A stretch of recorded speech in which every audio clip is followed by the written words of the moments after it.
Baik, bismillahirrahmanirrahim. Assalamualaikum warahmatullahi wabarakatuh.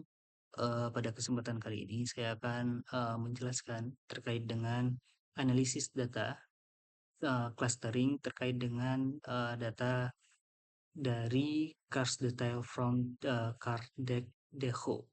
Nah, di kesempatan kali ini saya akan menggunakan metode clustering ya. Nah, di sini saya sudah membagi datanya. Dari Indan ini, sebelumnya saya akan menjelaskan terlebih dahulu terkait data yang saya miliki. Di sini ada data dari cars detail from deco. Nah, namun pada data ini saya telah merubahnya terlebih dahulu. Yang awalnya itu yang pada kolom full seller type, transmission dan owner itu merupakan berbentuk tulisan yang dapat dikategorikan untuk polinominal. Nah, namun pada ini saya mengubahnya menjadi integer. Kenapa saya melakukan hal itu?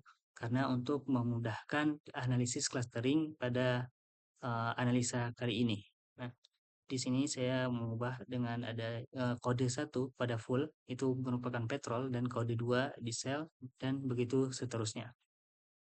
Baik, saya akan lanjut ke rapid miner.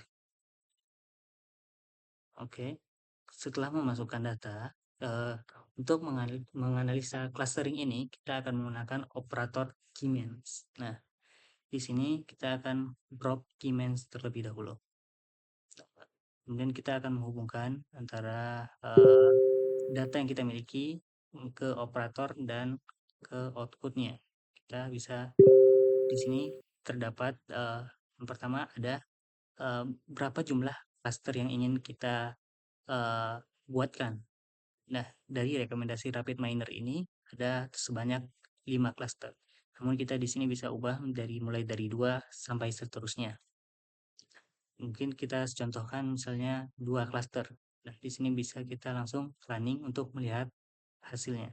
Di sini dari 2 cluster yaitu ada cluster 0 sebanyak 4.231 item dan cluster 1 ada 109 item dengan total 4.340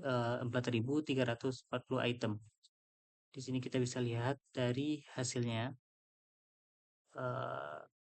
Setelah kita running, kita dapat melihat hasilnya dari sini. Lihat.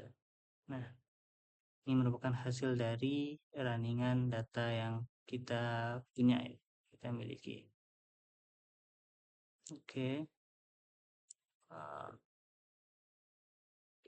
Dari hasil ini kita dapat melihat mana ya. Oke.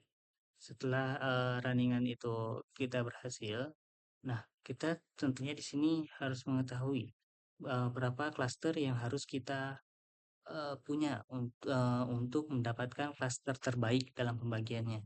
Nah, di sini kita akan menggunakan operator pembantu yaitu ada cluster distance performance. Ya, di sini kita bisa drop. Kemudian ini kita hubungkan ke sini dan ini kita hubungkan ke sini. Ini dihubungkan ke sini. Ini ke sini. Dan yang terakhir dihubungkan ke sini. Kemudian kita akan klik maximize. Baru kita running si datanya ini. Nah, di sini kita bisa lihat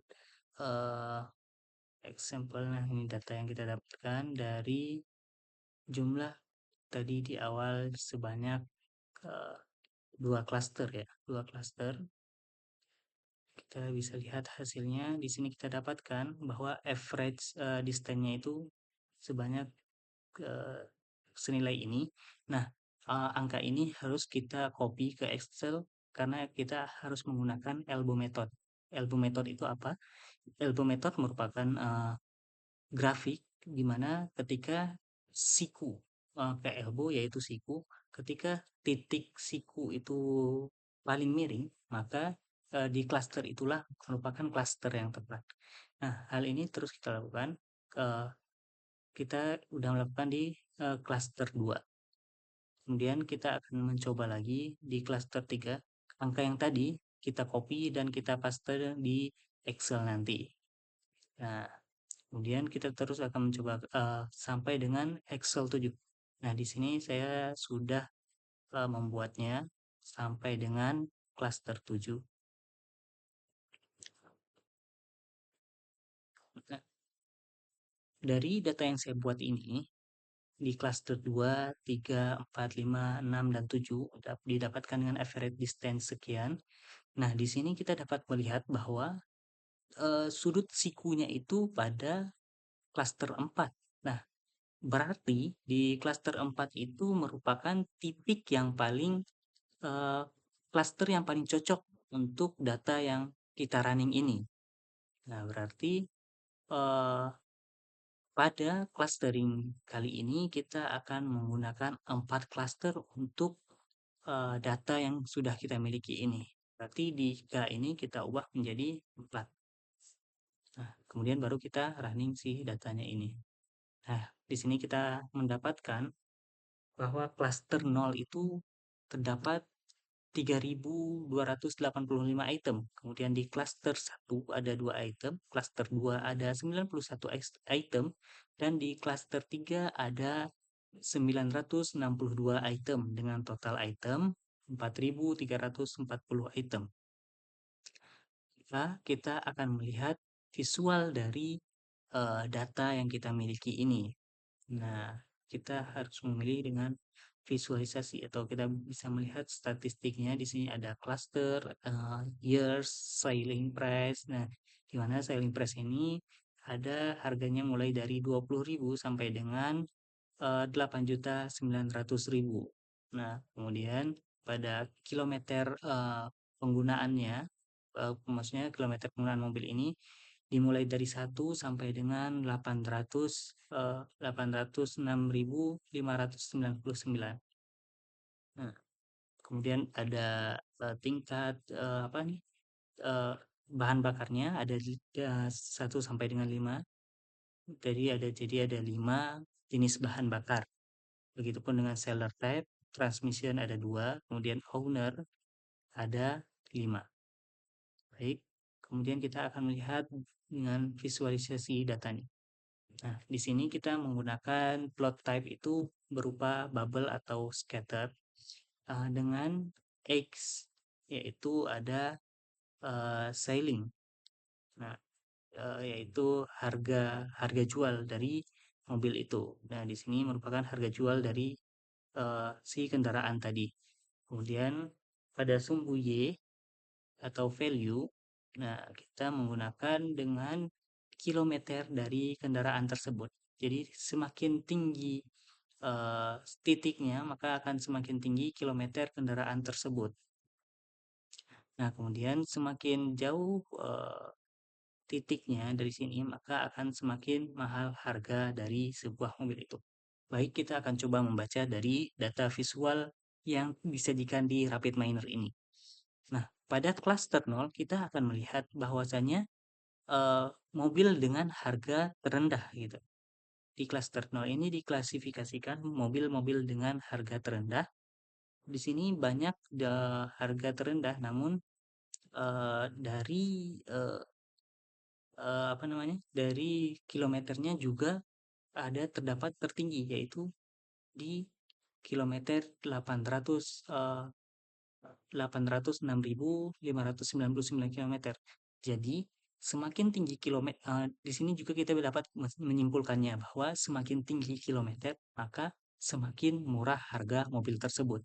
Kemudian di klaster 1 kita bisa melihat titiknya menurun ke bawah, di mana berarti kita dapat mendefinisikan seperti yang saya bilang tadi, semakin tinggi kilometer maka akan semakin murah harganya.